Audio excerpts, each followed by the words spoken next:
Welcome everybody. It's a real pleasure to welcome you here to the UCL Lancet lecture. Welcome in our 200th year, and the Lancet lecture is actually in its 25th year. So I should have introduced myself. I'm Shaba Jaffer. I'm the director of the Institute for Global Health. The order of events today is going to be, I'm just going to say a few words and then I'm going to hand over to Richard, Professor Richard Horton, who will chair the event. He will then introduce the speaker. The speaker will then deliver the lecture, which will be about an hour. There will then be a response, and then there'll be questions and answers. And you can submit your questions on Slido, and also there'll be roaming microphones as well. And then there'll be closing remarks from the provost, and then we finish, and there's a reception in the Cloisters building, which is the building opposite with the big pillars. So the Lancet lecture is a partnership between the Lancet, the world's best health journal, and UCL, one of the world's most interdisciplinary universities. The topic of the Lancet lecture has always been in global health, and we've had really formidable, brilliant speakers over the years, and tonight we're going to add to that. But before I hand over, I just need to do a little bit of housekeeping, which is that well, firstly, you're all invited to the drinks afterwards, but the more important one is that there's no fire alarm planned, so if you hear a fire alarm, please leave, please do not come back. Also, I want to thank the many people involved in organizing this lecture, and I can't name individuals because the number is a bit too many, but it is the Institute for Global Health, the professional services team, the UCL Grand Challenges, communications colleagues in UCL, and the events. And also thank you to the UCL student ambassadors, catering, audio visuals, and the video production team.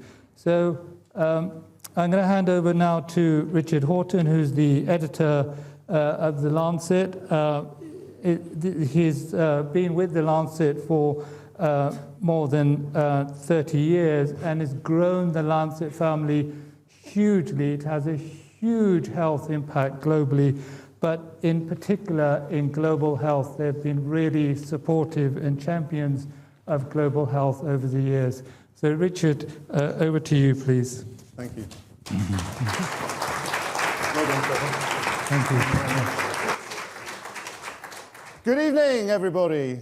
Thank you for coming out on a cold, windy Thursday evening. May I add my welcome to you, and may I congratulate UCL on your 200th anniversary. Wow. But let me just let you into a secret. The Lancet celebrated a similarly important anniversary a few years ago. My God, we were glad to finish it by the end of the year. It's only March, and you're still in that state of excitement about celebrating 200 years. I promise you, by the time you get to December, you will be thoroughly sick and tired of celebrating 200 years of UCL. I know how much work it takes to throw a good party, and you'll be fed up by the end of the year. Now, before I introduce our fantastic keynote speaker, I do want to say a few words, if I may. I want to pay a public tribute to someone who was a very good friend, who was an honoured member of the University College London community, Professor John Yudkin. And I want to mention John because he passed away in December last year, aged 82 years. And he's a significant figure for our context for this evening. John played a crucial part in making global health a core strength of UCL. He worked with other colleagues to establish the Institute for Health and Medical Education Centre in 1998, which was actually the forerunner to today's Institute for Global Health. The intercalated BSc in International Health was something that he created and was then copied by medical schools across the whole country.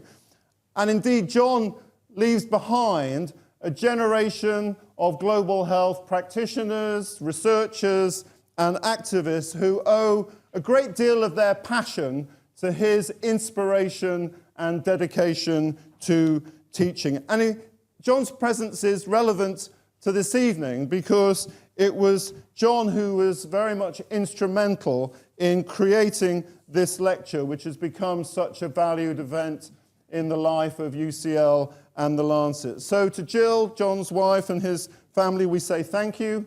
John is a much missed friend and colleague. Now back to this evening. Professor Natalia Kanem is our keynote speaker. And what a speaker she's going to be. She is a distinguished scholar at the City University of New York and the Graduate School of Public Health and Health Policy there. Professor Kanem co-chairs, this is very important, she co-chairs the Lancet Commission on 21st Century Global Health Threats, which is an independent expert group examining critical global health challenges that we think will significantly impact human health over the next century, going up to 2100. Professor Kanem is a world-recognized leader in public health and philanthropy. She was appointed most recently to the United Nations Under-Secretary General position and was Executive Director of UNFPA from 2017 to the end of 2025. But she's liberated now. So you're going to get the unexpurgated Professor Natalia Kanem this evening. None of that diplomacy stuff.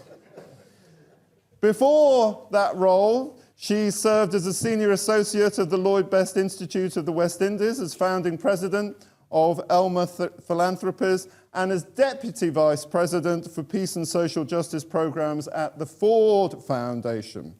She's the recipient of far too many honors for me to mention this evening, but just to mention a few: honorary degrees from the London School of Hygiene and Tropical Medicine, that place down the road, and the University of Benin in Nigeria, and she's also had the Lifetime Achievement Medal of the International Conference on Family Planning. Professor Kanem is a magna cum laude from Harvard College in history and science with a focus on malaria and tropical medicine. She's got advanced degrees in medicine from Columbia University and in epidemiology and maternal child health from the University of Washington. But what's she going to talk about tonight? Future-casting 21st century global health, anticipating threats and preparing responses. Give her a warm welcome.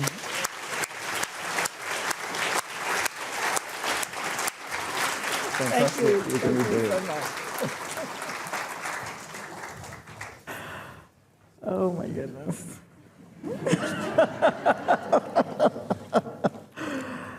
Warm greetings. I am honored and delighted to be here with you to discuss matters of import to public health. It was novelist and futurist Octavia Butler who said, "There is nothing new under the sun, but there are new suns." We look to the future. When we do so, we make assumptions, and among these is the notion that there will be a future, a time inhabited by human beings, perhaps altered in subtle ways, yet still we imagine that human beings will be here, an ongoing presence, forming part of the continuum in the setting of our planet Earth. And throughout our discussion, I suggest that we really ought not take that future human presence for granted.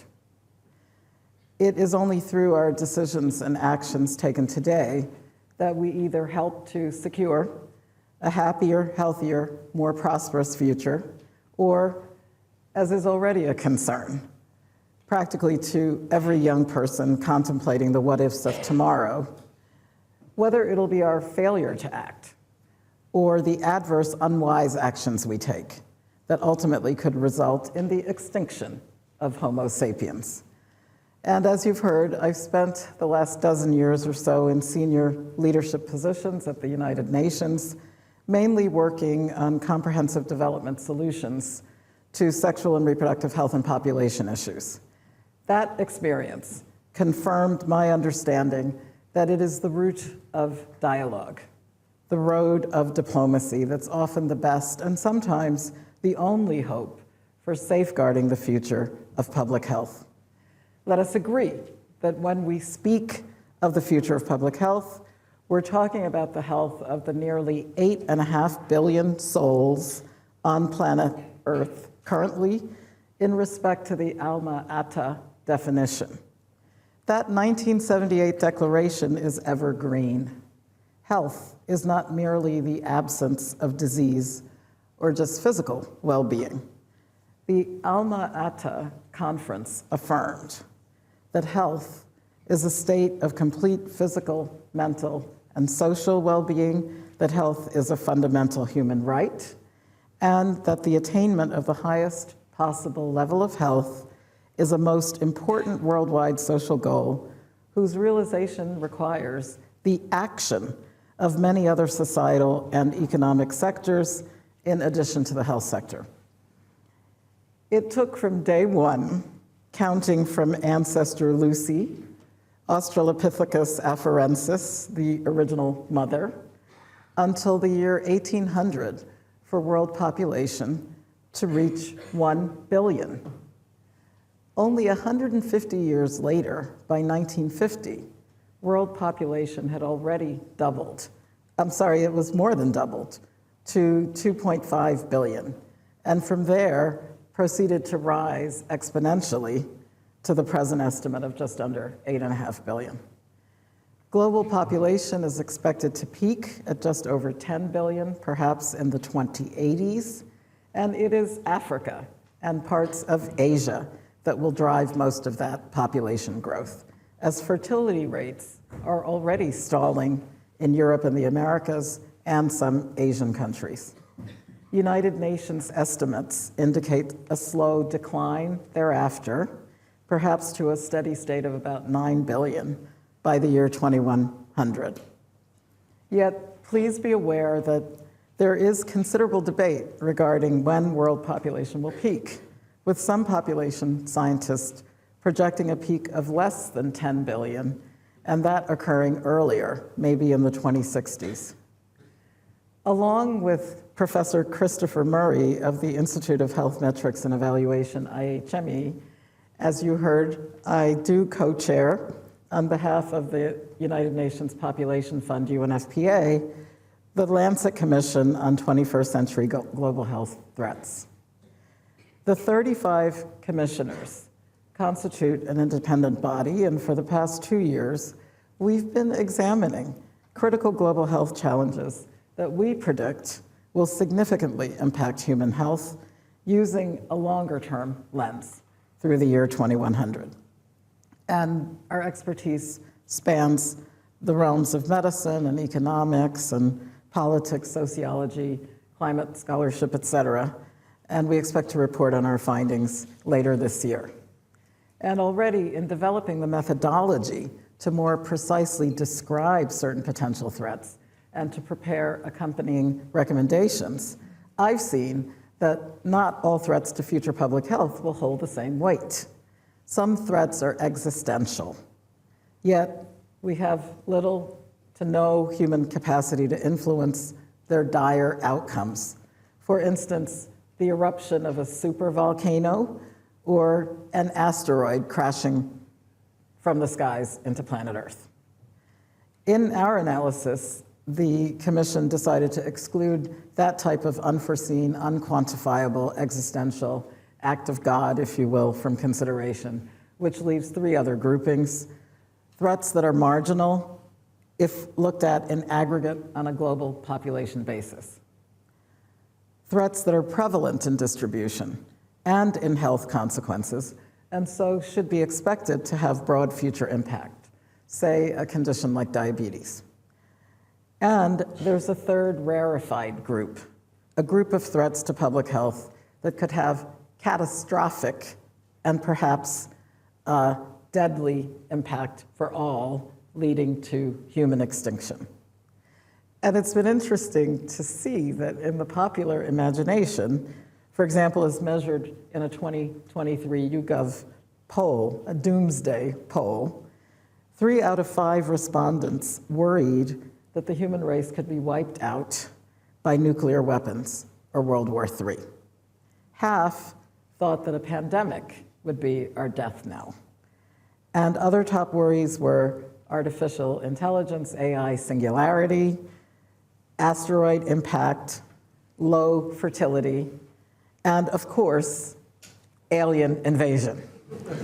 In order to look at future public health possibility, what counts, and for us the whole point, is to choose scenarios that may be likely and common, or perhaps less likely but more deadly, and come up with robust ways to weight scenarios comparatively, and then come to conclusions about proactive measures we could take to prevent or at least attenuate potential dangers. The quantification of such dangers in terms of disability-adjusted life years, or DALYs, seems to be the best way to estimate such global threats. Our colleagues at IHME are well experienced in calculating DALYs, disability-adjusted life years, as a way to measure the total burden of disease by combining years of life lost due to premature death with years lived with disability. Severe disabilities are weighted more heavily than moderate disabilities. 1 DALY, or disability-adjusted life year, equals 1 year of healthy life lost, and it's a very useful instrument to compare health status across populations and to estimate the burden of disease into the future. Currently, the major causes of death globally fall into 3 major categories. A, communicable, infectious, parasitic, maternal perinatal nutritional conditions. B, non-communicable diseases, which are chronic. And C, injuries, including fatalities of war. Furthermore, numerous studies show that chronic life stress is associated with serious physical illness and with mental health sequelae, including hypertension, obesity, depression, anxiety. Quoting from the World Health Organization, WHO, in the year 2021, 10 causes of death were responsible for almost 80% of the total of 68 million deaths worldwide, and those top 10 global causes of death were, broadly speaking, mostly associated with cardiovascular conditions or respiratory conditions. However, in that year, 2021, as you well know, COVID-19 newly emerged as the second leading cause of death globally after heart disease. That reminds us that pandemics are unpredictable and that readiness and international cooperation will spell the difference between applauding reaction pace versus swift attention to overcoming the worst outcomes and avoiding greater mortality and morbidity. So today, we're dwelling in a post-COVID era where trust in science and scientists has been diminished. A feature of that pandemic was to attack science with misinformation and disinformation. And that feature continues to be rampant on social media outlets where vaccine denialism or falsehoods promoted to dissuade users of hormonal contraception, et cetera, have become all too commonplace. And that's why it must be our duty and our mission to communicate clearly, accurately, and in accessible language to the public about public health opportunities and threats. So, staying with trends at the global level, 7 of the 10 leading causes of death were due to NCDs, to non-communicable diseases. But what's glaring is that communicable diseases are still much more prominent in low-income countries, with malaria, tuberculosis, respiratory illness, as well as diarrheal diseases featuring prominently. The public health achievements of the past are indeed glorious and undeniable. We have steadily increasing life expectancy, achievements including development of effective antimicrobials, vaccine campaigns to eradicate smallpox and combat polio, and deployment of primary healthcare systems that resulted in huge decreases in child mortality, maternal mortality, and infectious disease morbidity. What's also true, though, when you look back over the past 75 years, as we prepare to look forward to the future 75 years, looking back, we see that health gaps have been persistent, with massive disparities in the fate of health for poor people and so-called minorities and other vulnerable members of the public, with inequalities impeding their ability to exercise the right to health in all its fullness.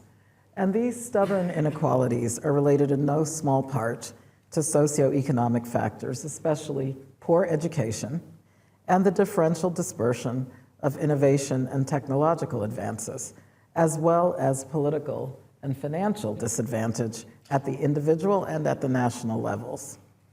So the optimists among us live in the hope that humans always can and will do better, not necessarily taking for granted that drumbeat of progress towards better health, but continually seeking ways to take action so that what actually comes to pass is not that apocalyptic scenario.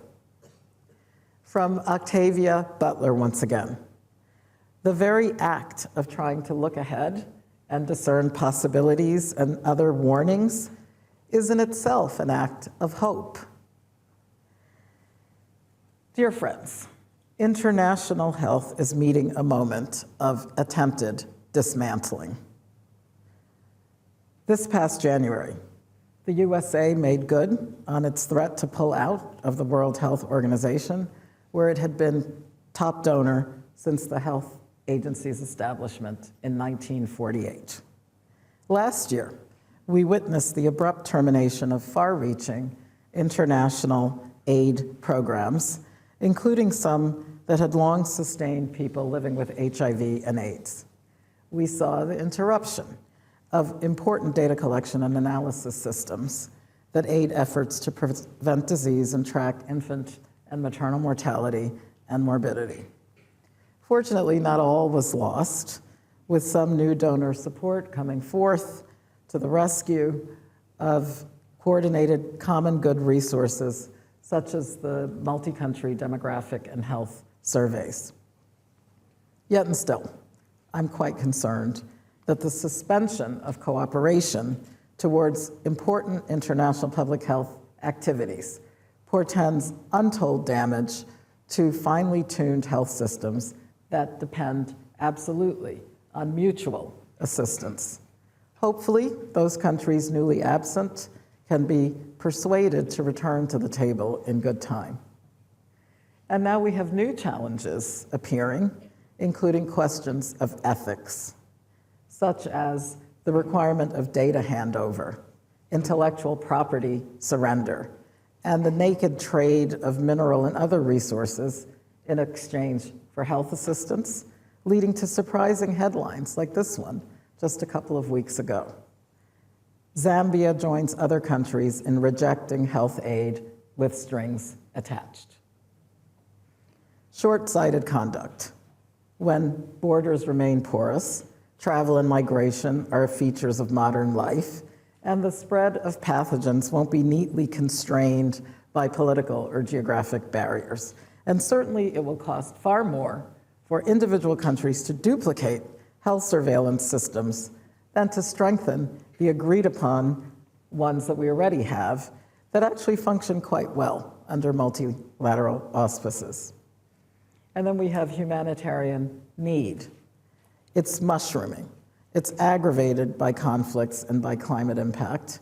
And now we have the highest number of refugees and displaced people ever seen, 117 million driven to flee by conflict, by violence, by persecution, and these fellow human beings represent 1 in 70 people. Just a week ago, the International Humanitarian Affairs and Relief Coordinator, Mr. Tom Fletcher, speaking at the United Nations, spoke of the peril to civilians with the advent of warfare against Iran, warning that, quote, war does not stay neatly within borders or desktop military plans. It tears through markets, supplies, food prices will rise, health systems will be squeezed, and basic commodities, including our humanitarian supplies, will become much harder to access, hitting the most vulnerable first and hardest. We stand at a decisive moment when public health gains will either be accelerated or sustained or reversed. And what's essential and what we must do now is to recognize the critical importance of global collaboration, to identify diverse partnership models, to work with and involve governments and academia, civil society, and other stakeholders, and to advance public health measures and make universal access to care and health insurance a matter of right rather than haphazard benefits. Now, why look to 2100? Because short-termism and localism, the unfortunate focus of politics on the here and now, limit our ability to anticipate. And there are storms gathering on the horizon. The Lancet Commission on 21st Century Threats to Global Health undertook this fundamental exercise in foresight just to try to get a handle, to try to comprehend the magnitude of what we might face in future generations, moving beyond simple guesswork and allowing us to whittle down a vast compendium of possibility into events of greater magnitude and more certainty. And we're employing a rigorous framework to assess amenable DALYs, disability-adjusted life years, to identify health threats where one could intervene, that could be preventable if we take the right actions. For each potential threat, we're modeling data to shape one reference scenario, what we think is most likely to occur based on current trends, and contrasting this baseline reference scenario with either a plausible best or a plausible worst case scenario. So in this vein, let's go back to consider the moment of eruption of a supervolcano. Current science tells us that the risk, while small, is there. And if we were to rank only the potential burden, a supervolcano, which will burn everything in its path, would rank highly as a significant threat because of the devastation that it would pose for all. However, in that instance of a supervolcano, the difference between the best case and the worst case, there is no difference. There is no best case. So it's a zero difference in terms of amenable intervention. We have no technology to stop it. The effects cannot be tempered. So it's a burden, yes, but it's not one readily amenable to our human intervention. Hence, the amenable DALYs is what we are assessing. And in our forthcoming recommendations, we will address suffering that we can actually do something to prevent and try to shine a spotlight on where political will and technical innovation could usefully combine to save lives. We also recognize that threats like climate change and conflict cause immense non-health harms. That could be economic upheaval, forced migration, political instability. And there are different ways to measure these health threats. We could have done so in terms of monetary losses or displacement of people. However, we have chosen to compare DALYs, and we implicitly recognize health as the most fundamental currency of human dignity. Things like trying to apply a mathematical penalty for risk in every calculation could paralyze decision-making. If you assume the worst in every instance, this could well divert attention from regularly occurring threats towards an emphasis on highly uncertain ones. And our commission consulted with a team of philosophers, and we were guided by their advice, which was to avoid formalizing risk aversion into our calculations. So by rejecting that and other methods like maximum total counts, total well-being maximization, or just purely economic metrics in favor of analyzing DALYs, I believe that we have arrived at a measure of quantifying future threats that is practical, it's moral, and most of all, it's actionable. I would also like to concede that outside of public health, others may find that health is not a superior or more virtuous measure of looking towards future threat. Yet I'm happy enough to admit that you can't have just one measure that covers the whole spectrum of the totality of human life. And furthermore, in looking at the future of public health, we are wise to focus on areas of our experience and strength, and that's the currency to which we, as public health professionals, devote our skills and our passion. Other currencies, important as they may be, we can leave to other types of professionals. So I'll summarize by saying that the difference between the best and worst future outcomes is often stark, with the summary calculus representing potential loss of billions of DALYs, potential years of healthy life either gained or lost. And that's the difference between a world where every 10-year-old girl grows up and lives a happy life of agency and possibility, or having instead a world where human potential is suffocated by preventable catastrophe. And the gap of difference is where both the challenge and the opportunity arises to deploy our efforts to help us move that reality away from the plausible worst and towards the plausible best. I've also seen that many of the great threats we face are not ones that are going to be subject solely to medical cures or intervention. They will require solutions that depend on us wading into political will writ large and emphasizing rights-based approaches, doing so in coordination across wide-ranging spheres. So using these DALYs to imagine and anticipate named threats that we will likely encounter, I'd like to highlight just 6, not shying away from recognizing that the list is exhaustive. The list may change. Yes, tomorrow will be different. But as new threats emerge and others yield, I'm highlighting first the consideration of artificial intelligence. It's simultaneously a unique opportunity as well as a big potential threat. And the immense opportunity includes the promise for health education and rapid diagnostics. However, the specter of malicious AI or unaligned superintelligence could pose the risk of human extinction by the end of the century. And here you have a threat without historical data that we can use to model. However, that alarming potential for harm demands that we attempt to regulate the alignment of future AI technologies from now, which of course presumes international cooperation.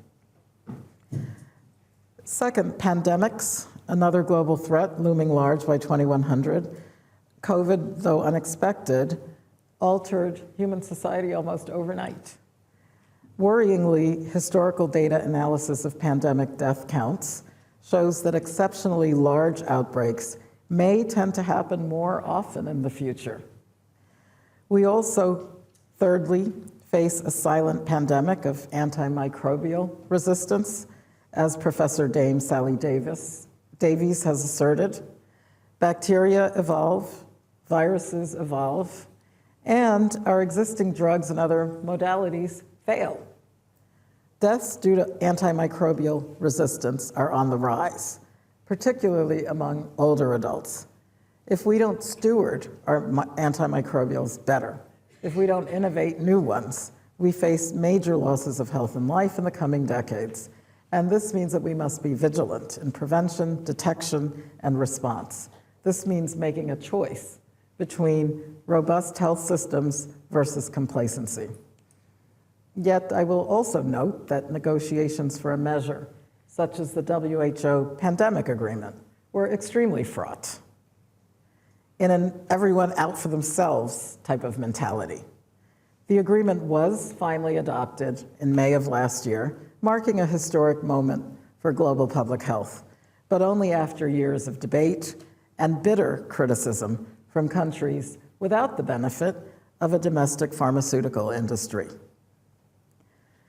Turning to climate change, which has been viewed as the defining challenge of this era, and it's not just global warming, it's about a complex web of destruction involving floods, tropical storms, wildfires, particulate matter pollution, childhood malnutrition, and adverse pregnancy outcomes, along with strengthening of vector-borne diseases like dengue, like Zika, like chikungunya.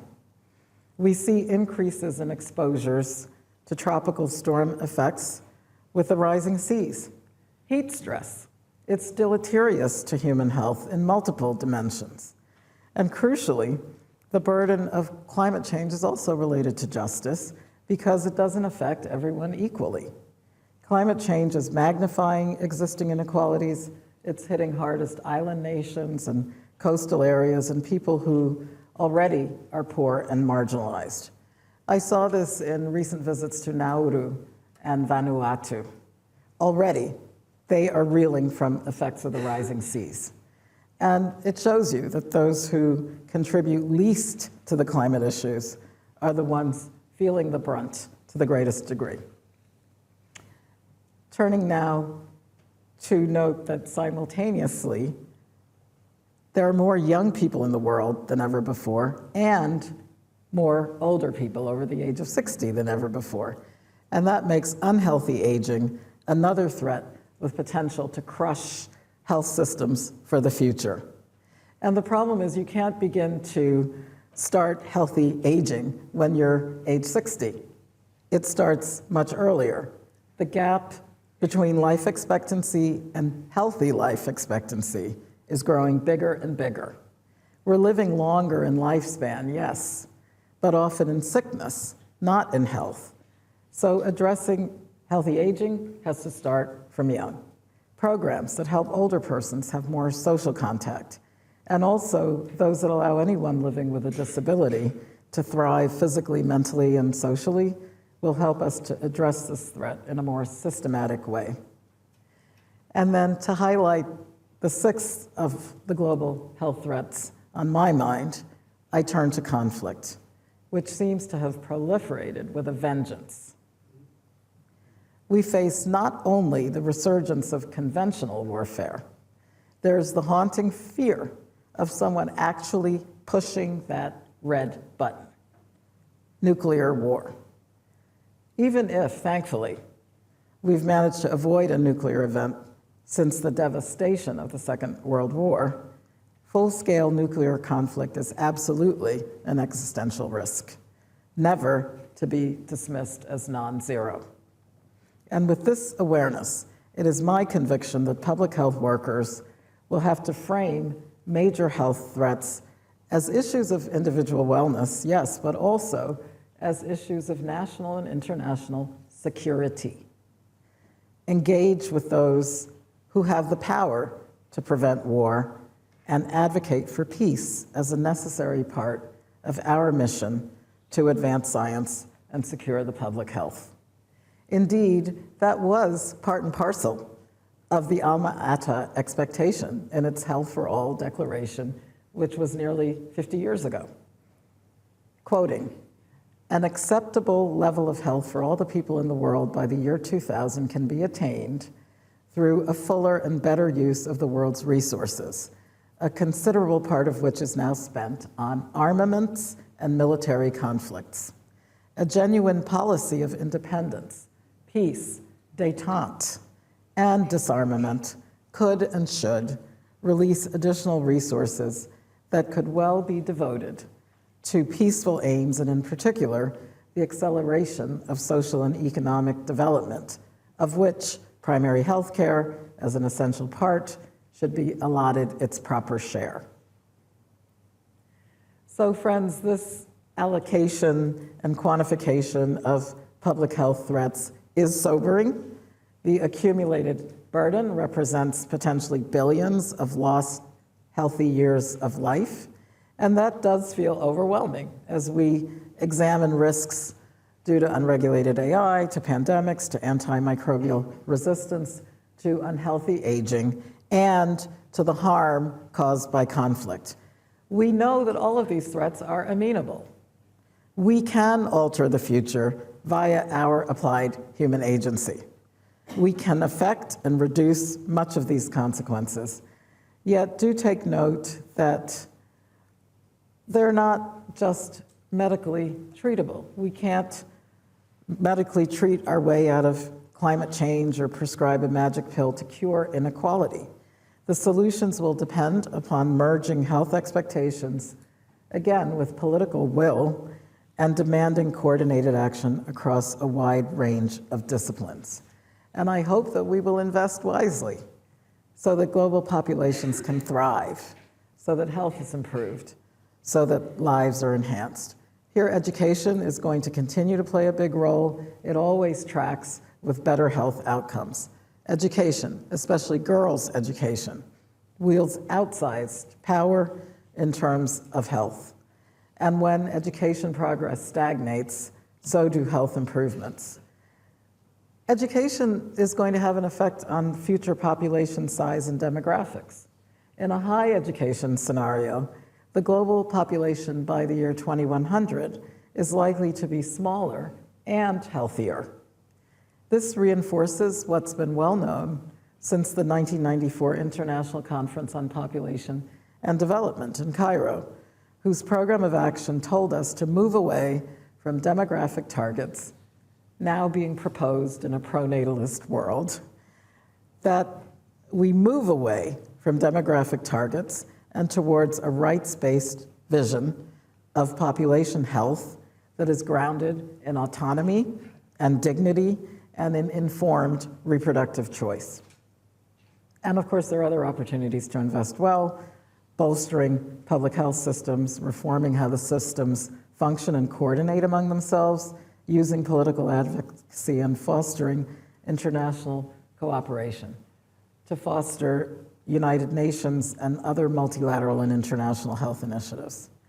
So to wrap up, let me just offer my recommendations of how we would engage with and prepare for the future of public health.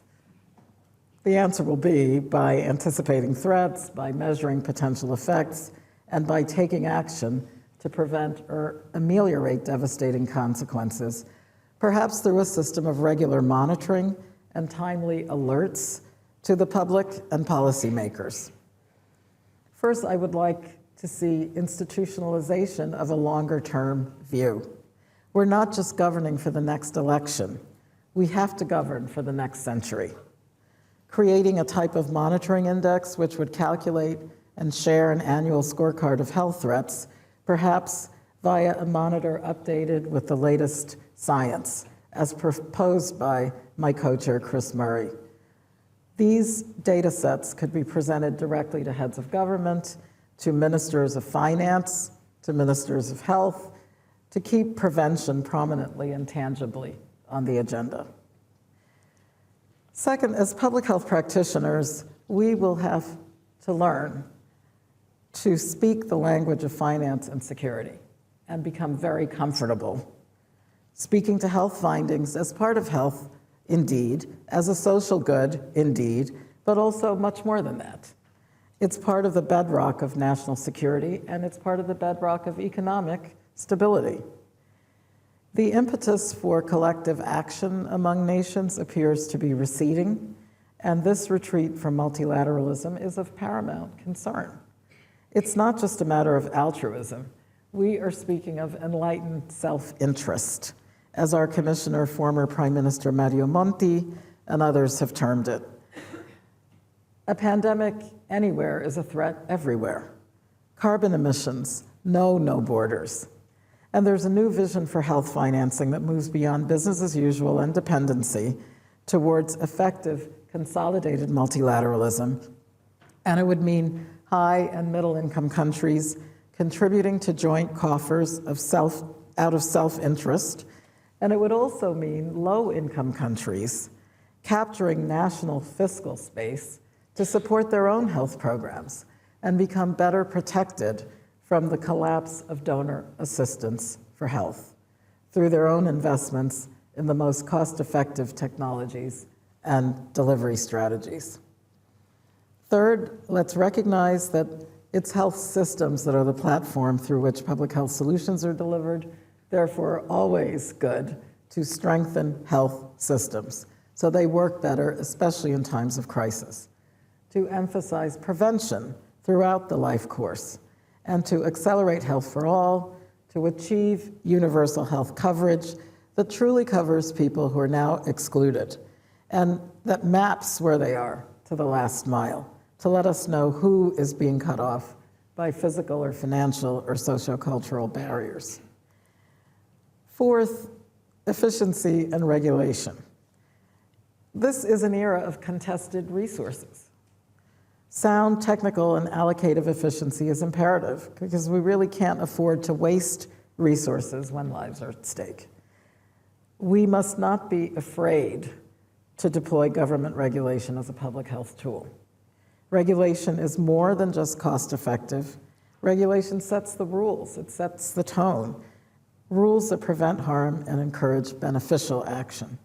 And among the priorities for regulation are regulation to end subsidies for harmful products, food and drink and substances like tobacco that contribute to poor health outcomes. Regulation for climate-related emissions, pursuing strategies to eliminate carbon-producing activities in favor of alternative energy production. And much stricter standards to limit inhalable particulate pollutants from cars, industry, and agriculture, the PM 2.5 emissions. I've spoken of AI and the need for regulation to prevent catastrophic misalignment, but also to be able to prevent fraud and harassment and misuse. Legislation to address prevalent contributors to poor mental health, including gender-based violence, which still affects more than a quarter of the world's women. And let's design for health, like walkable cities, for example, to combat sedentary lifestyles. It's the duty of government to protect citizens from products and environments that can harm them. And as a matter of policy, harmful products and activities should not be subsidized by the public purse.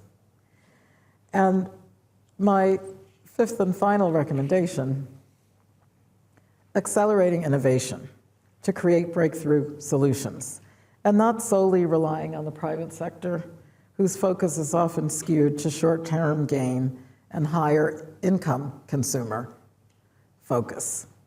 It's governments who must invest in foundational science and in research and development for global public goods, new antimicrobials, pan-strain vaccines, and technologies to remove carbon from the atmosphere. And while pursuing all these goals and strategies, we have to protect and reinforce critical human rights. I speak to sexual and reproductive health and rights and gender equality, which constitute an important component of the safety net against many of the threats that I'm identifying. Women are the best custodians of the family. They're usually the best custodians of the forest and society in general. And it doesn't stop there. Empowering women and girls to make decisions about their bodies and their futures will influence demographic trends. It will strengthen resilience against climate shocks, and it will help to prevent conflict. The fight for rights is not only a moral shift, it is part of the prerequisites that we will need as part of the sustainable future for public health. Even a threat like unhealthy aging, this has gendered components too. Women do live longer, but often with more years of ill health and less economic wealth. Conflict-related sexual violence disproportionately impacting women and girls, and therefore our responses have to be guided by a human rights lens and a social justice approach, recognizing that not everyone is going to be insulated from global health threats to the same degree. And all the challenges that I've described, from the microscopic to the planetary, from the algorithm to the battlefield, they're all interlinked. All feed on inequality and thrive on distrust. Trust being the foundation of resilience. And again, we saw this at the height of the COVID era, how mistrust undermined science and reduced our ability to move quickly to save lives. So to build such trust, governments must deliver on the education, the healthcare, and the social protection that people value. And they have to do a lot more than that. Governments must be honest enough to acknowledge ambiguity when it exists. They must consult and take leadership from the people affected, combining this with the expert advice of its public health professionals as vital input to responding to and balancing the health needs of a well-functioning society. In the year 2000, Octavia Butler, and she was known as the grande dame of science fiction. She passed away a few years after she wrote this essay, A Few Rules for Predicting the Future. In that essay, she stated, "There's no single answer that will solve all of our future problems. There's no magic bullet. Instead, there are thousands of answers, at least. You can be one of them if you choose to be. Why try to predict the future at all if it's so difficult, so nearly impossible? Because prediction is a useful way of pointing out safer, wiser courses. Because most of all, our tomorrow is the child of our today." So I give my profound thanks to the University College London, President and Provost Michael Spence, Vice President Ibrahim Abubakar, Director Shabar Jafar, and the faculty and the students. Congratulations to you and to your alumni on your 200 years of extraordinary teaching and scholarship and research. And I would like to thank Richard Horton and the Lancet team for your leadership in establishing the tradition of this Grand Challenges lecture series 25 years ago. I would also like to acknowledge the presence of fellow Lancet 21st Century Global Health Threats commissioners, and many of them are online as well. We also have present with us a young futurist in residence at the Robert Wood Johnson Foundation, Ms. Joan Mukagosi. You've joined us and you're welcome. When I consider the work that we do in public health, it's never the result of one person's effort alone. It's accomplished by a community of countless hands and hearts and minds united in common purpose. I acknowledge the real heroes of our movement: the midwives, the community health workers, nurses, doctors, the drivers, the clerks, and the cleaners who show up every single day to perform their duties, even under the most difficult and tedious conditions, to protect the health, the dignity, and the rights of vulnerable people in their time of need. And you're the backbone of our mission, and I thank you too. I further declare my support for and faith in young people. Already, you're the ones imagining those new suns, undertaking your duties on the wards and the communities, serving as research scientists, policymakers, and I would like you to pay attention and become future casters, because there's need now more than ever for your innovative minds, for your capacity for understanding and empathy, and for your ability to transform data into political courage.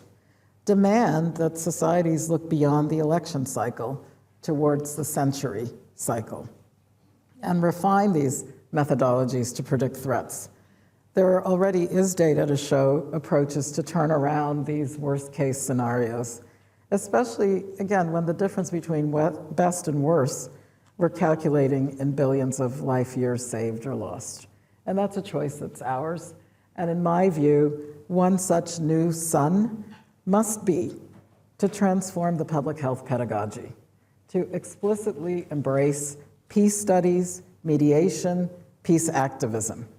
That usually has not been a formal part of our public health curriculum, yet peace studies techniques to promote dialogue, to quell violence, now must become part of the expectation of our designated role as public health practitioners. Help to build peace, the skills and the practices and the consciousness that we have, the awareness of human suffering that we have, give us the possibility to embed an approach to peace in our conversations with the village chief, when we're at the health post, discussions in the departments of the ministry, and in meeting with school children in the Life Skills Club, or whatever it is. The root causes of many of the health issues that are going to face us in the future are directly linked to a lack of cohesion in society.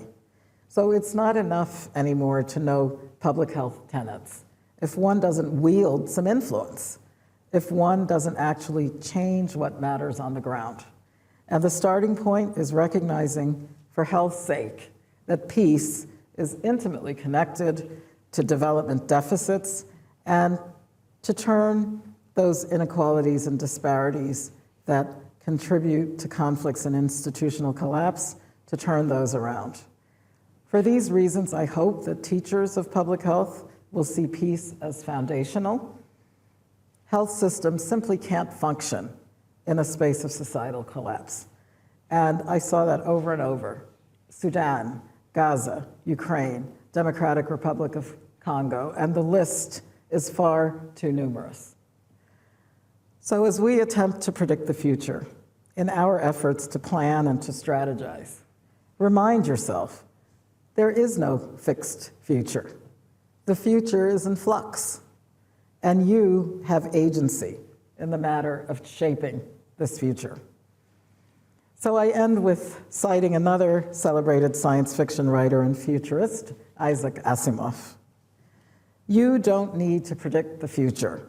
Just choose a future, a good future, a useful future, and make the kind of prediction that will alter human emotions and reactions in such a way that the future you predicted will be brought about. Better to make a good future than to predict a bad one. I invite us, therefore, to choose the path of prevention. Let us choose the path of solidarity to build peace. Even if every health professional won't be in a position of political authority or economic influence, let them carry peace building as an essential part of their public health mission. Bring peace into every meeting and every clinic and every classroom, and it's a mantra, always to be mindful of the aspiration to peace, the need to legislate towards peace, and to be absolutely unyielding in its pursuit. The choice is ours to choose a future where every person, every woman, every girl is fully able to live their life in good health with boundless possibility. It's the year 2100. A prerequisite for human beings to thrive in that future is peace. Peace in our hearts, peace in our homes and communities, peace in the wider world.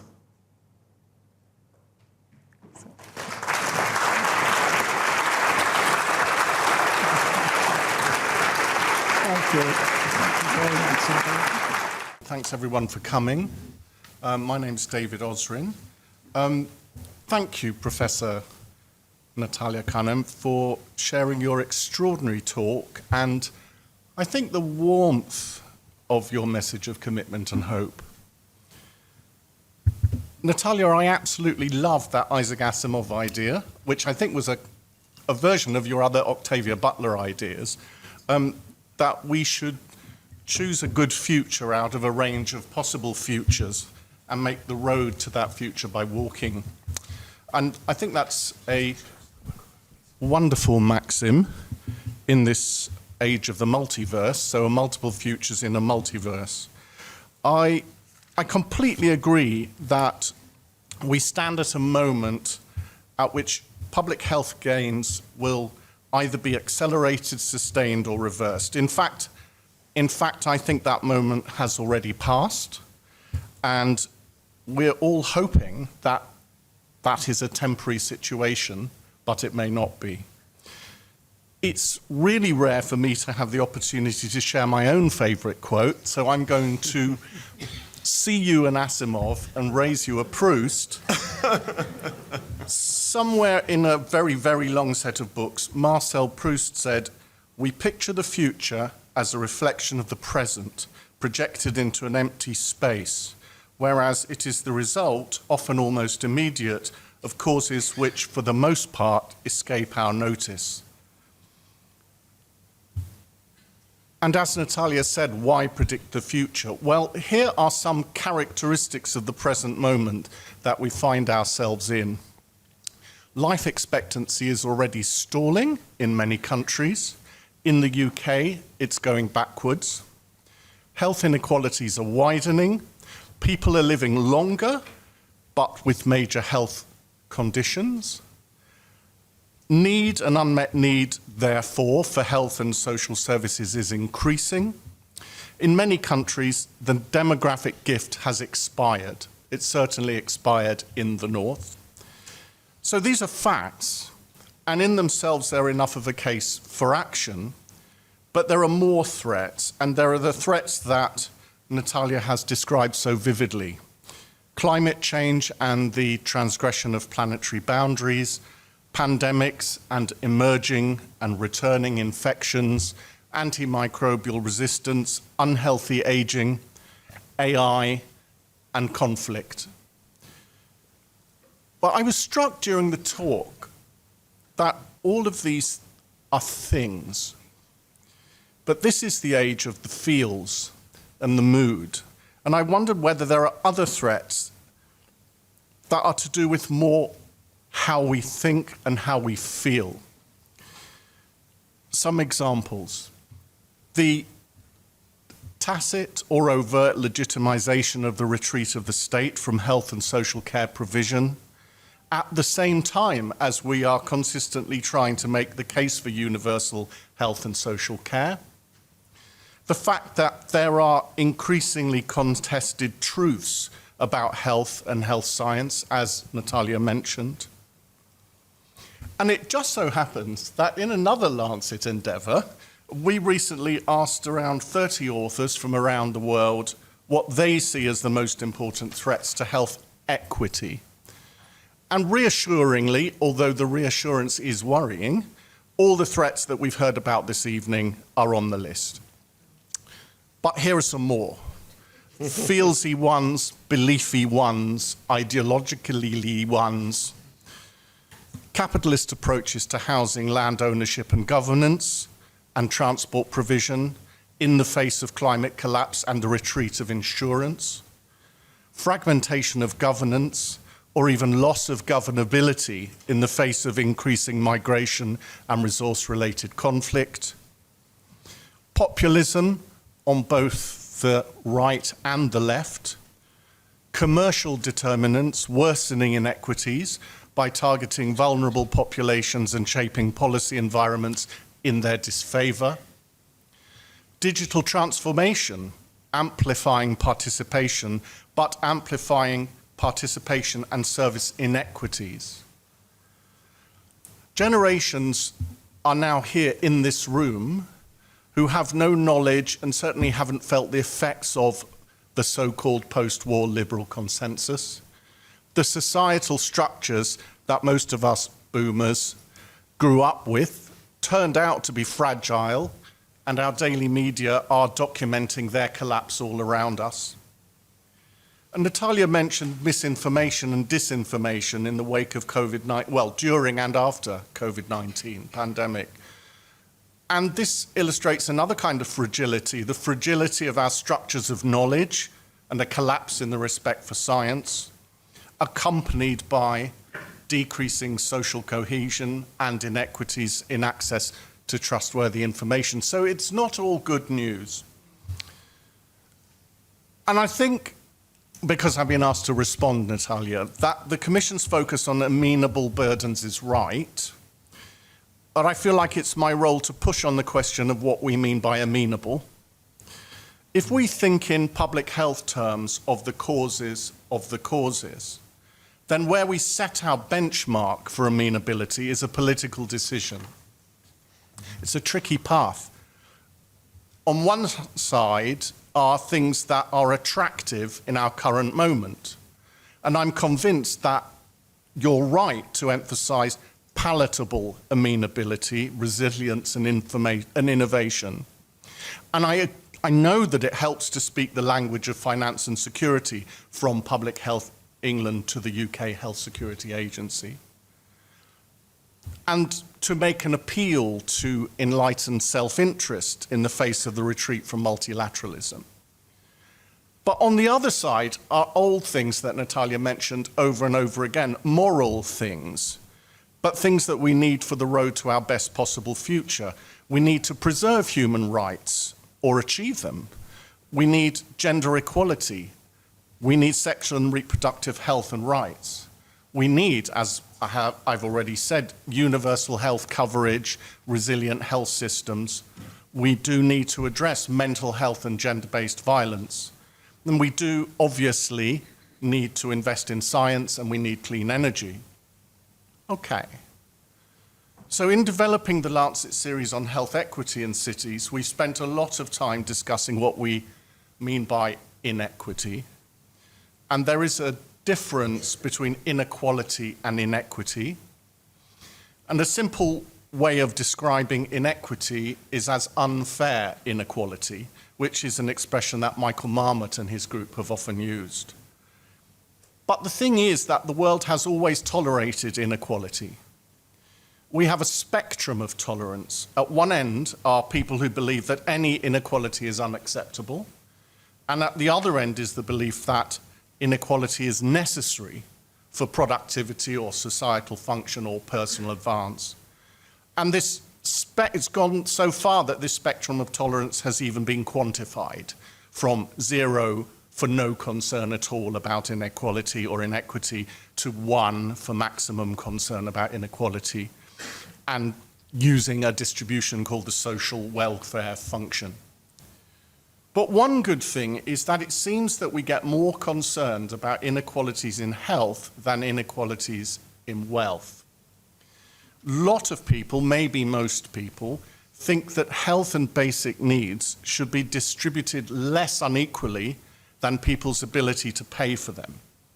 So health is a special good, and it is potentially a powerful way to argue, as Professor Cunningham has, for change. It's a great lens or wedge to drive change forward. There are people, and it has to be mentioned, who think that talking about inequity, by which I mean unfair inequality, is, and I'm going to use the word woke. And I guess what keeps me up at night is that we always seem to be pleading the case for gender, health, and cultural equity to real or imaginary people who for some reason don't value it as a moral or social good. So we have to plead on the basis of security, stability, economy. I believe that such people exist. They certainly exist on the internet and increasingly in public, but I don't quite get them, and I think that's sad. A clear example is the debate around the climate crisis, which Natalia mentioned. Books have been written about how we can stimulate action.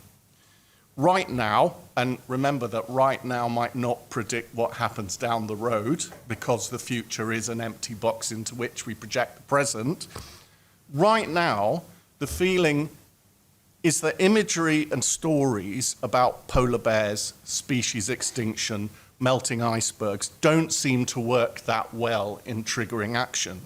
They seem to be able to cause a reaction that some people have called an ecstasy of terror or stasis. But equally, stories about a better world don't necessarily seem to work either. How did the idea of net zero in this country become an object of ridicule in public debate? The feeling is, among experts, and there are people devoting their lives to this, is that we should tell stories of success, including real people and places, because humans think in stories. So I'm going to end by asking you all a question. It's quite a long question. Ready? Natalia's extraordinary achievements show us the power of brilliant negotiation to tell a limited number of simple, clear stories. In order to go down the road that leads to our best future, what kind of simple stories do we need to tell? Do we tell stories of threat? Do we tell stories of promise? Or do we tell stories of success? Thanks a lot. Wonderful.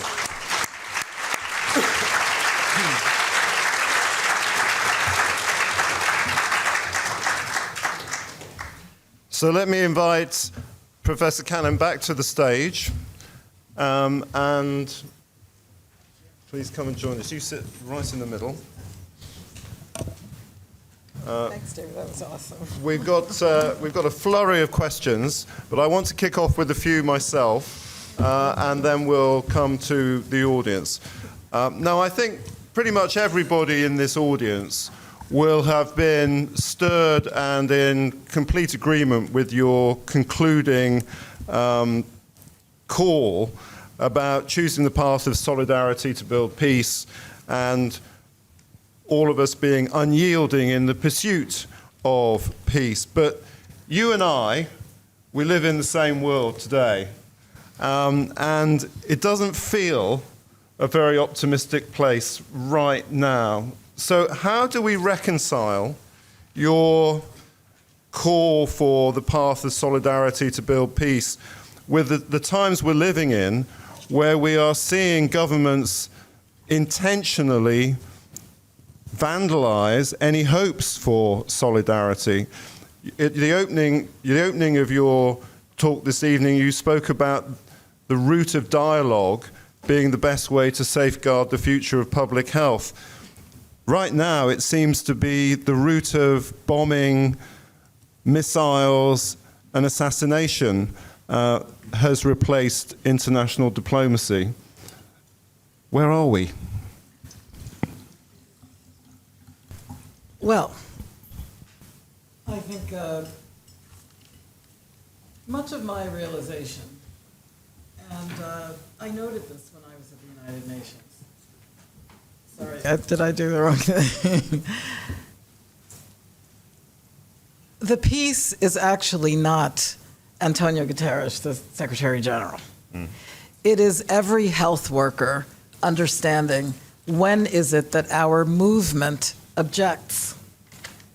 Right now, I don't think we've held ourselves to an expectation that all of these little grains of sand, the little droplets in the ocean or whatever, shape and move and influence opinion. And it's shocking to see, for example, when we think of influencer, as a new occupation, how overnight you can go from X to Y to 1 to 18, and we see ourselves as powerless. Well, I did. I have to tell you, I was in such awe when I walked through, the door of the United Nations as a representative in Tanzania.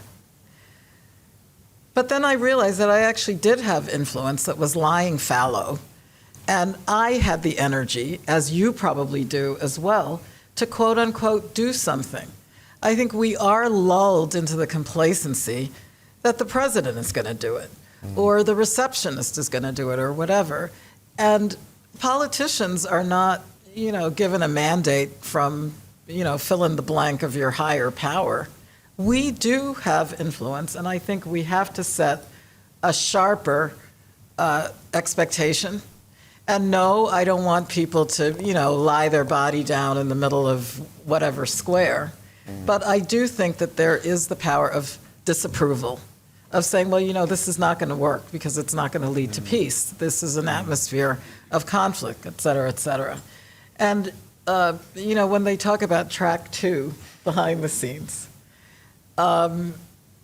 track 2 is also very influential because you know what I expect from you. Okay, you're an official who's tasked with, killing someone, for God's sake, or whatever. But no, I'm not going to applaud for you. I'm not going to cheer you when you come back and report, the latest. So how do we have our own culture shift? We're disappointed, we're sad, we want people to live. But I'm not so clear that even if masses of us show up in a demonstration, which we should, of course, when it's relevant, that, and I think David alluded to this in some of your remarks, we have power. It might be small power, but in aggregate, it's pretty tremendous. And we've already shown that we can move mountains. But now we have to work harder and do more. I want to try and link something David spoke about with the part of your talk where you spoke about the 6 particular threats. 2 of them, pandemics and climate change, have a substantial body of science around them, which is largely settled science. But there have been forces, and David talked about populism on the right and the left, which have been extremely successful at undermining the stability of understanding and belief in that science amongst the general public. Certainly in this country, if you look at the polling at the moment, a particular party that has a very strong anti-net zero policy is ahead in the polls, astonishingly. So in thinking about threats, are we focusing in a perhaps a little too technical way about the category of threats that we're prioritizing? And perhaps David has an interesting point to raise here about we need to expand the range of threats that we're facing, because we might really be missing something very, very important if we don't. Well, I absolutely agree with you on this. And actually, in speaking with Shabar earlier today, and the faculty and students over there, it was interesting that we talked about simplifying the language, but not necessarily the concept or the idea. For those of us on the scientific side of the table, there's so much joy in our jargon and being able to, use shorthand, if you will, for us. But I learned very early on to pitch my talks to 9th grade education. We actually have a storyteller here, and I hope that you'll make a comment when the opportunity arises. Our stories don't have a beginning, a middle, and an end. Of course, we're not trying to terrify the bejesus out of everyone either, but I do think that we can do better in terms of communicating agreement and disagreement. I also feel, frankly, this is why a lot of my pitch is for young people. I've built a lot of programs in collaboration with them. I've ceded leadership to them. I really believe that, creative ideas can come from anywhere. But young people really have a lot of solidarity with each other already, which of course can be, led down the garden path of destruction too. But I think it's really important for, all the complaints that I may have about the internet and some of the stuff that happens on there, to also say that a lot of my young colleagues feel really connected with each other across continents and across disciplines. But I will concede that, if you have a machine that's churning out, like you said, settled science is being disproven by somebody who, whatever, this is huge concern. I don't know if David? Yeah, I agree with that entirely. I mean, I think also that there is a generational difference. I think that oldsters don't realize how sophisticated young people are nowadays. They're consuming information that they know to be partially untrue. They are growing up in an environment where the information that they are receiving may be misinformation. And the young people that I talk to, I sound like really old then, you know, it's clear that this is what they do. They used to actually, they don't just believe stuff. Young people are much more sophisticated than old people, even more sophisticated than Richard. And I think that this is, but I think that, very old. I think that this is a moment. I'm terrified, but I also can see a scenario where this moment has passed. And that we're talking about, oh, everything is contested, there is no such thing as fact. But perhaps in the future that we can't imagine, people will have just put all of that behind them because it's the environment that they've lived in for their whole life. So I'm optimistic, but at the same time terrified. Can I ask another question about, under the rubric of future casting, not a threat, but something that you spoke about towards the beginning of your talk, and that is, by 2100, one could almost say that the future is Africa. Africa is going to be a much bigger part of our world demographically, and therefore, I think politically, socially, economically, technologically, environmentally than it is currently.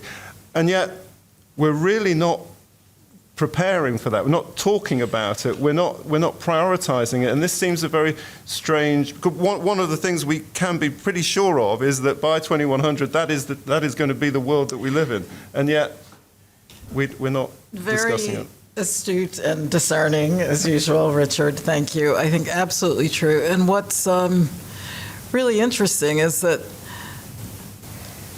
when we look at the course of African history, movements, migrations, the periods of enslavement, the periods of colonialism, et cetera, we really see that it's really been kind of a one-way street out of Africa in terms of resources, you know, modern day brain drain, et cetera.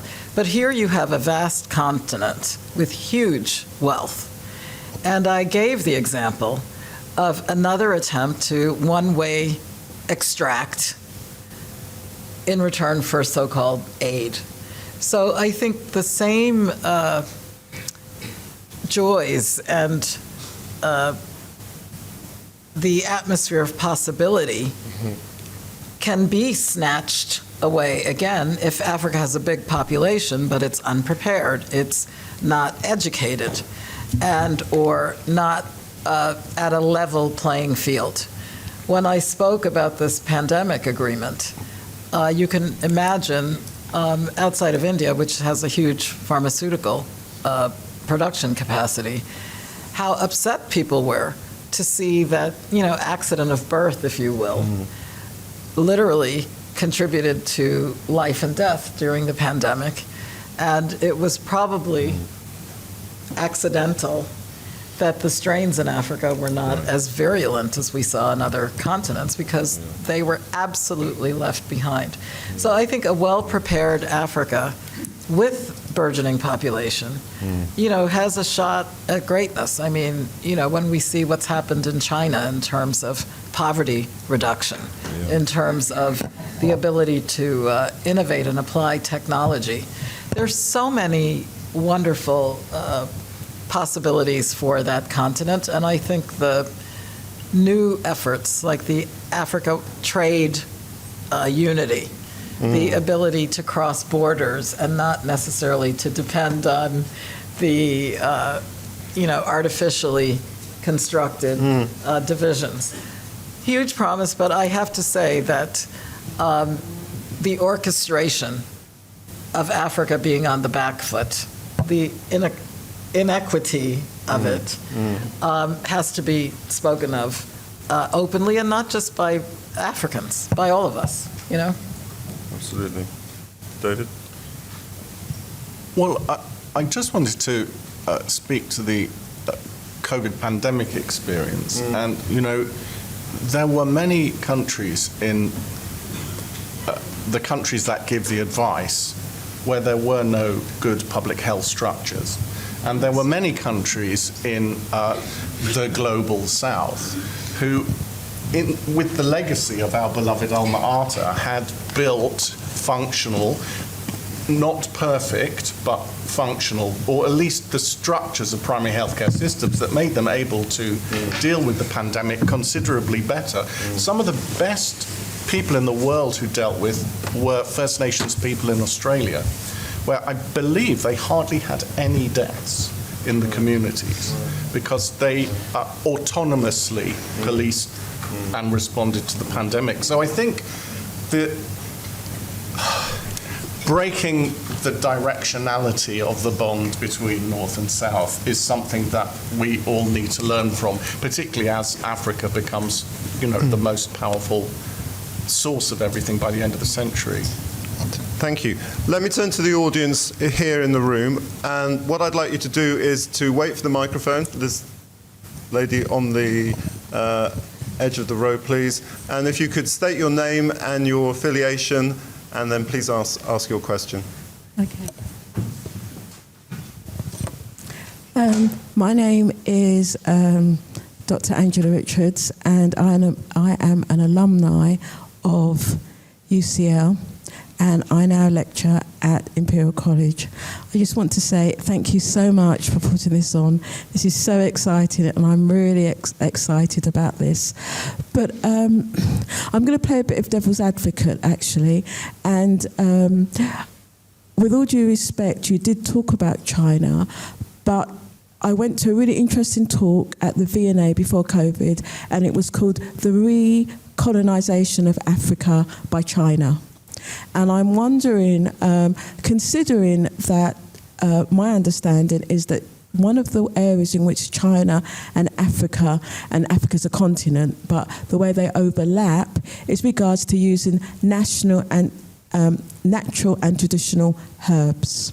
And I'm wondering if you think this is something that's going to be more prolific in our society in the 21st century. We're seeing it already with cannabis, etc., etc. And also what your view is about this is what was said in the talk at V&A, the infiltration of China in Africa, and if you think that's a good description. But I'm just so excited to be here, and thank you very much indeed. Well, thank you very much for your question. I'm going to take 2 or 3 questions and then come back to Natalia. Yes, please, towards the back. Oh, yeah, okay, yes, please. It's first come, first served. That's no problem. Hi, thank you so much for your talk. I'm a second-year medical student at UCL, so very much at the beginning of my career, and this was so inspiring to hear about. I was wondering, with regards to your recommendations, you did mention that there's a duty for governments to protect their people from harm, and of course, that seems undeniable, and yet with policy and political agendas, it seems that it's very much populist, in my opinion, to see how to, in my opinion, divide and conquer votes. So how would you recommend we approach potential political parties to work with them for peace? Thank you. And let me look at the middle here. Yes, at the very back there. Your hand is up. Fantastic. Hi, I'm Reshma. I'm not a student anymore. I found this event on Eventbrite, and Speak up a little bit. Thank you. Sorry, I found this event on Eventbrite, and I thought to attend. I work in the housing sector for a charity that helps private sector tenants. So, public health and housing overlap, as I'm sure you understand. But my question is more about. I attended a talk recently about this one device that was being showed up at shows about measuring the weight of molecules using light. Anyway, the point I wanted to make is the professor there said that science discoveries have gone down to a record low in comparison to what we've seen in the past, explosion of in academia or in terms of practical use. We haven't seen as many discoveries as we had in the past. And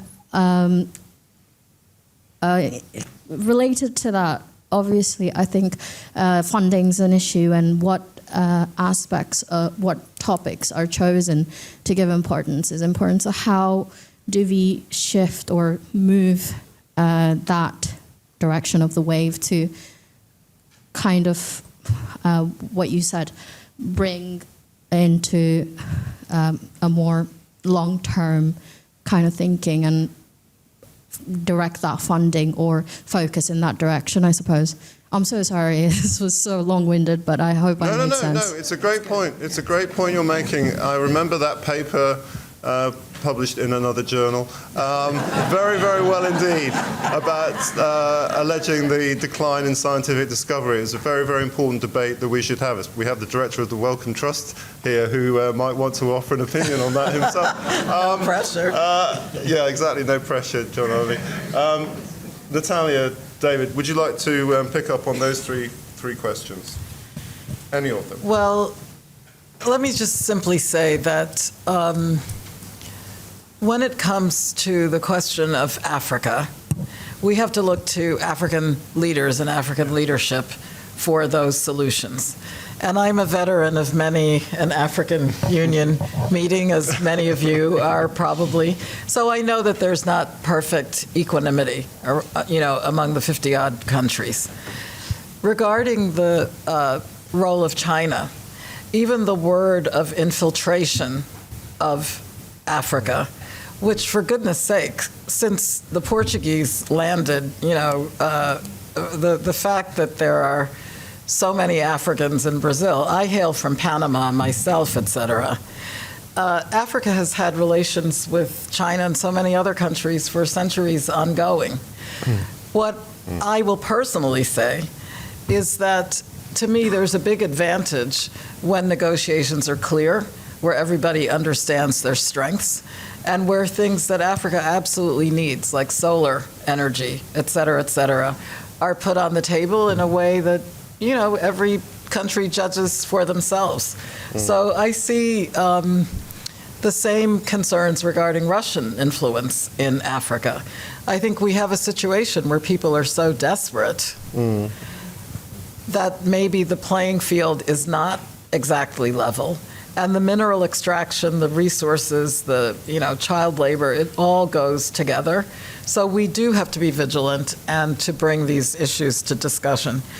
I'm actually a big proponent of remedies, natural herbs that give comfort to people. If the birth assistant is going to bring you to the river and hold your hand, the holding of your hand may be as important as the particular herb or whatever, but it's care with care, and I think there's a lot that we can do to examine that. The duty to protect and how to work with political parties. This is really important, and I think we go with humility, but we also have to go with the confidence, right? And we should approach every single political party. They should have to explain, what are your plans? And I think, we make our judgments from there. But right now, we don't really expect ourselves to make I never expected myself to make the effort, let's put it that way. And that's what I'm proposing, that maybe now the line between our professional aloofness from politics is not necessarily serving us well in terms of the influence we can yield and in terms of the divide and conquer. And I'll leave the rest of the questions to others better equipped. If I may begin. I just wanted to come back very quickly because Richard mentioned John Yudkin, but I wanted to mention Nick White. Yeah, absolutely. So Professor Sir Nicholas White recently died. Yes. And he was involved in the use of the herb Qinghao-su, which became artemisinin derivatives for the treatment of malaria. And so I think the issue for us is to listen, is to communicate, and the issue is not between traditional remedy and biomedical science. The issue is communication and the application of scientific and sensible procedures to assessing and developing whether things work. And I think the artemisinin is a fantastic example of that, a herb from China that has saved countless people. So I think we need to all listen. I'm interested that scientific discoveries have gone down. I haven't read that, probably because you guys rejected It was a bit contested, that paper, but it was, that was the bottom line message. But, you know, the other thing, the other hat that I'm wearing at the moment is transdisciplinarity. And there is this issue that the contract between the public and the scientist has changed over the last 50 years into something which is now being called lots of different things, including post-normal science. But what we're interested in is socially robust science. We're interested in addressing real-world problems, often wicked problems, by bringing together, by communicating between different disciplines. And those disciplines include people outside science and outside the academy to try to produce a different sort of science. Now, that's a dream. It's you probably can tell I'm naturally cynical, but it is a dream that I am following at the moment, and I think maybe we're not discovering that basic science so much by metrics, but we may be discovering other things. Okay, it's not often we do have the director of the Wellcome Trust in the room with us, so can we get a microphone to John Arney, please? John Arney, are you presiding over a research ecosystem that is not delivering as many discoveries as we once used to? That I know that paper, and we have actually tried to replicate and use the same methodology to just look at what we have done. But I won't go in detail. I think the methods have been contested and debated. But more broadly, I think this is a question really of what is driving, what are the incentives in the scientific ecosystem, and I think we have incentives that are more focused on, let's hit back to this guy, measuring impact and having publications in journals instead of really spending longer time, really doing the wicked problems. And because we have too much incremental science that maybe even is Me Too science. Yes, we need that. We need replication. We need challenge. But I think we have a scientific ecosystem that probably needs to be challenged as well. So. And I'm definitely not presiding over it, but because I think that is a collective effort. But it is about the incentives and the type of meritocracy we have in the scientific ecosystem. So the headline tomorrow is the director of the Wellcome Trust calls for a bonfire of the journals. Can I just quickly add something, Richard? Because I also think we have to challenge philanthropies and philanthropists, because the opportunity is huge. But then we also hear critique about steering and my pet project, my whatever. So I think in the philanthropic community, there's also lots of opportunity to discuss among yourselves, but also to bring in new types of philanthropy too, to make it accessible. Thanks. My philanthropy, he died 90 years ago, and that's very useful. There's a gentleman right at the back who's been very patient. We'll get the microphone to you, and then I want to come to some of the people on Slido. I hear you. I'll stand because I've been sat for a while. Hi, I'm Lee. I work in UK Civil Defence. And the big surprise from your presentation for me, Natalia, was the emphasis you placed on the P word, peace. It seems to me that the agencies we're funding nowadays are in defence and security, and the question is how can those resources be better spent? Thank you. Very good. Very good point. Yeah. Good to see you, Lee. And thank you for the comment. I think it's apt, well placed. As you can see, I'm also struggling with this idea of the huge imbalance. You know, we saw the headline that more than $11 billion was spent, during short days of war. So I can't pretend to have, if I knew the answer, I'd be out there doing it. But I do have trust that, for communities like a health-serving community, where you're the interface with people. You are the ones who know where the shoe pinches, if that's the apt metaphor. How can we become, influential advocates and wield the power that we do have in order to protect those budgets, in order to, reject those measures and maybe introduce new ones? So I don't know that we have the skill set at our fingertips, but a lot of you have been doing these, how did you phrase it? Disciplinary, yeah. And we This also cast's have to gonna be defend. transdisciplinary. Yeah, we also have to defend people against homophobia and transphobia. I'll throw that Yeah. in for good measure. Thank you. Right, we're coming to the people online now. So this is a question from Anonymous, and the question is, with the current turbulent political atmosphere, how do global health agencies garner international cooperation to address and plan for future global health threats? Well, after your tenure of UNFPA, you're absolutely best placed to answer that, Natalia. Well, I appreciate this question because it accepts that there is promise for us to work together and do better. And I do use the example of coming into UNFPA, and I came in 2017. So that was a point where Trump won administration. It was also going to be the beginning of the Me Too movement.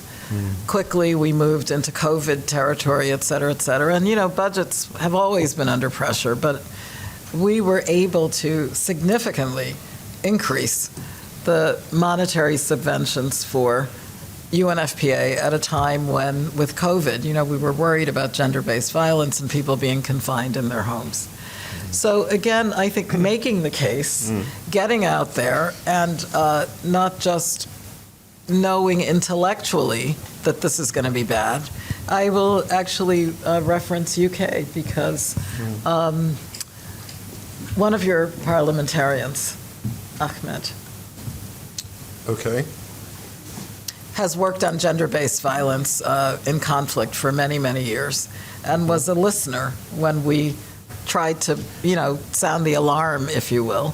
And for the bigger question of the health of nations, Dr. Tedros, the leader of the World Health Organization, you cannot ask for more. So to politicize and deflect from saving human lives and making everything like a microcosm of geopolitical contention has not served the public well. And I think more of us have to be able to speak to this and to aspire to actually defend those human beings who are doing their best under very bad circumstances. There is money for what we wish to do. There's got to be money for primary care. And we're back to what Mr. Lee put on the table. If there's money for armaments, that needs to be misdirected. I see that Professor Nicola Meda has been with us. Welcome. And if you would like to comment, being, on those front lines yourself, that would also be good. Thank you. We're running out of time. I've got 2 minutes on the clock. Oh, wow. And I've got Jessica, who asked this question. She's listened to us talking about threats and the future of the planet. And her question is, should I have children?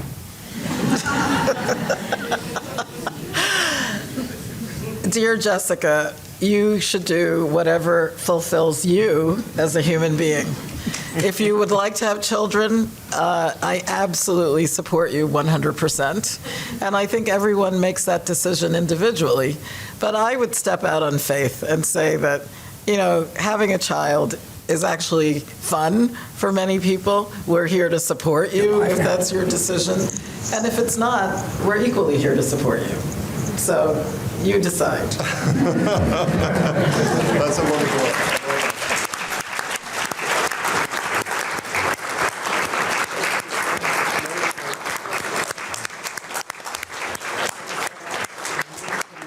It's now my pleasure to welcome Professor Michael Spence, Provost of University College London, who's going to give the closing address. Well, look, thank you very much. It is my great pleasure to offer a vote of thanks. I have a bit of a game of a sport that I do in academic lectures. I look at the title of the lecture, which is usually about 5,000 words long and often a little incomprehensible. Something like, what was it again? Sorry, I've missed it. For future casting something or other. And I ask now, what does this title really mean? And after this afternoon, I know this lecture was called 1,000 Dumb Ways to Die. 1,000 Dumb Ways to Die, and I even learned a new one. I didn't know that there was such a thing as a super volcano that could kill me before I came this afternoon. And so like Jessica, I would be filled with rather some despair, although I already do have 8 children, and so that decision is, as it were, already made. But for this, I would be full of despair, but for this. 3 things that we think have marked the 200 years of UCL and that were on display in bucket loads this afternoon. The first is we're rather fond of George Orwell. We have a lot of his papers. The first is a deep commitment to the prophetic voice of truth-telling. You know, if liberty means anything, it means the capacity to tell people what they don't want to hear. The threats that we were talking about this afternoon, so many of them are avoidable and they are real. And UCL was founded on the notion that useful knowledge matters, that the search for truth free of prejudice matters, and that we as a community have a prophetic responsibility. And so, Professor Cannon, to hear you exercise that prophetic voice this afternoon was really inspiring. The second was a deep understanding that the health problems of the future can only be solved by harvesting the intellectual resources of the university as a whole. That these are transdisciplinary, multidisciplinary, wicked problems, whatever you like to call them, that require the perspectives of everybody across the university. And that problem focus has been a part of our intellectual history here. And it's why Professor Abubakar is writing a health strategy with the university, or leading a process for writing a health strategy that draws on all the disciplines. But the third is, and this again was just evident in spades in Professor Cannon's remarkable lecture, a resilient commitment to hope and a resilient commitment to the agency of people of goodwill. And that, it seems to me, is the thing that more than anything I will leave the afternoon with. The notion that, as she put it, each of us has more power than we think, and that in talking about these things, educating people to think about these things, educating people to take action, we might just avoid a few of those dumb ways to die. So thank you very much, Professor Osborne. Thank you, Professor Cannon, for a really extraordinary session.